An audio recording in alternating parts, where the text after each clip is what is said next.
por isso que, sob muitas formas, os ideais dos rabinos, do judaísmo, né, eles estavam se aproximando da segunda das religiões monoteístas, que é enraizada na mesma tradição, que é o cristianismo. Então, na mesma época em que o filósofo judeu Filon expunha o judaísmo platonizado dele, em Alexandria, tentando elaborar uma interpretação do Antigo Testamento que ficava à luz, ficava sob as normas, né, da alegoria das categorias estruturadas pela filosofia grega. Os sábios judeus, eles discutiam em Jerusalém, mostrando como é que a vida deveria se guiar pela Torá. Então, a primeira narrativa completa da vida desse curandeiro é o chamado Evangelho de São Marcos, tá?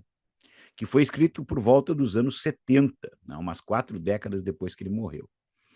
E a essa altura, os fatos históricos, eles já tinham sido acrescidos de elementos místicos e míticos. Eles expressavam o significado que esse homem adquirira para os seus seguidores. Os primeiros cristãos, eles certamente viam Jesus como uma espécie de novo Moisés, tá? Como um novo Josué. Ou seja, como uma espécie de novo fundador de um novo Israel. Contudo, esse novo Israel, que se inspirava na vida, morte e na ressurreição de Jesus, ele acabaria se tornando uma fé gentia, né? Uma fé dos descrentes, entre aspas, em relação aos judeus, uma fé herética. E assim ninguém esperava que o Messias fosse uma figura divina. Ninguém, desde o retorno da Babilônia, imaginava que Javé, que Deus, tivesse de fato um filho. Tá? Para outros, tá, que viam essa coisa toda, essa situação toda se desenvolvendo, Jesus provavelmente era só um fariseu da mesma escola que Paulo, que dizia ter sido fariseu, vocês sabem disso, né? E discípulo de um dos mais famosos rabinos de então, que era o Gamaliel, antes de se converter ao próprio cristianismo. Então, nesse período lá do século IV, vai ser finalizada a doutrina de que quando Jesus estava no mundo, ele era Deus na forma humana. Até o século IV não se fala disso. Mas atentem que, nesse contexto todo, o próprio Jesus refere a si mesmo, né, como o Filho do Homem. É assim que ele se chama. Inclusive, houve muita controvérsia sobre esse título, tá?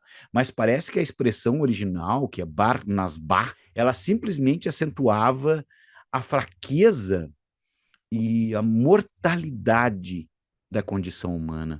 A história ela foi preservada nos 3 sinópticos, né, que a gente chama que são os evangelhos de Mateus, Marcos e Lucas, né? E seria muito importante para as gerações posteriores de cristãos, inclusive para poder construir toda a mitologia que se forma em torno do cristianismo.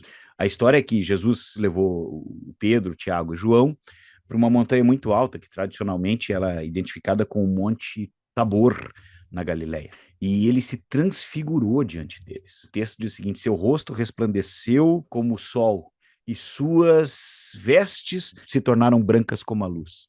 Esse é o texto. Vem uma voz dos céus que diz para a população, para os 3 que estão ali representando o povo, obviamente, que eles devem escutar Jesus. Olha o peso que isso tem. Então, séculos depois, os cristãos gregos, eles vão ponderar, vão fazer 500 elucubrações, né, sobre o significado dessa visão. E eles vão concluir que os poderes de Deus se manifestaram na humanidade transfigurada de Jesus.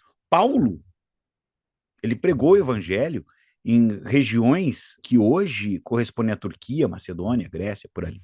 E ele estava certo de que os não-judeus, né, os goim, eles podiam se tornar realmente membros desse novo Israel, mesmo que eles não observassem toda a lei de Moisés, toda a lei da Torá. Paulo nunca chamou Jesus de Deus, mas de o Filho de Deus. De certo, ele não via Jesus como a encarnação de Deus, mas ele acreditava que ele possuía poderes e esse Espírito de Deus. Agostinho vai desenvolver a ideia de Paulo de que a salvação é baseada na fé. A interpretação de Martim Lutero, do protestantismo alemão, lá em Wittenberg, 1517, vai influenciar fortemente a doutrina que a gente chama de sola fide, ou seja, a salvação unicamente pela fé. Mas as religiões, como vocês sabem, elas evoluem, né?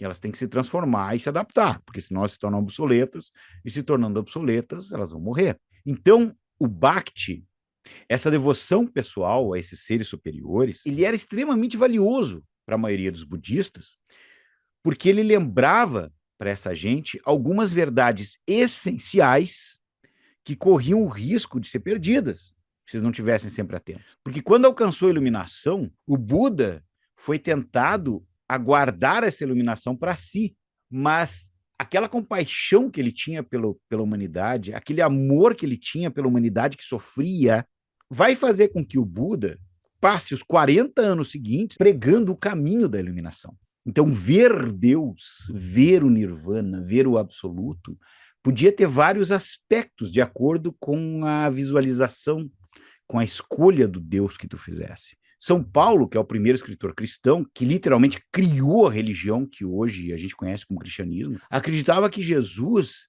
havia substituído a Torá como principal revelação de Deus ao mundo. Não é fácil a gente saber exatamente o que ele pretendia com isso, mas as suas epístolas, elas são respostas a perguntas específicas e não são uma exposição coerente de uma teologia plenamente desenvolvida.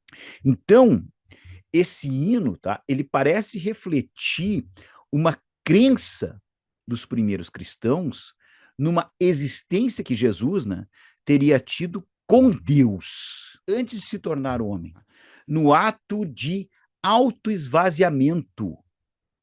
Em grego, o termo que eles usam é kenosis, é se esvaziar de tudo, se tornar o nada. Então, o platonismo era uma dessas filosofias que era uma das mais populares no final da antiguidade. Mas os neoplatônicos, né, os que retomavam a filosofia do Platão, dos 2 primeiros séculos, eles se encantavam não com o Platão ético e o pensador político, mas mais com o Platão místico, cujos ensinamentos ajudavam o filósofo a compreender o seu verdadeiro eu, liberando a alma da prisão do corpo e possibilitando que essa alma ascendesse ao mundo divino no sentido da compreensão do próprio eu e do encontro com esse universo que faz parte do teu eu.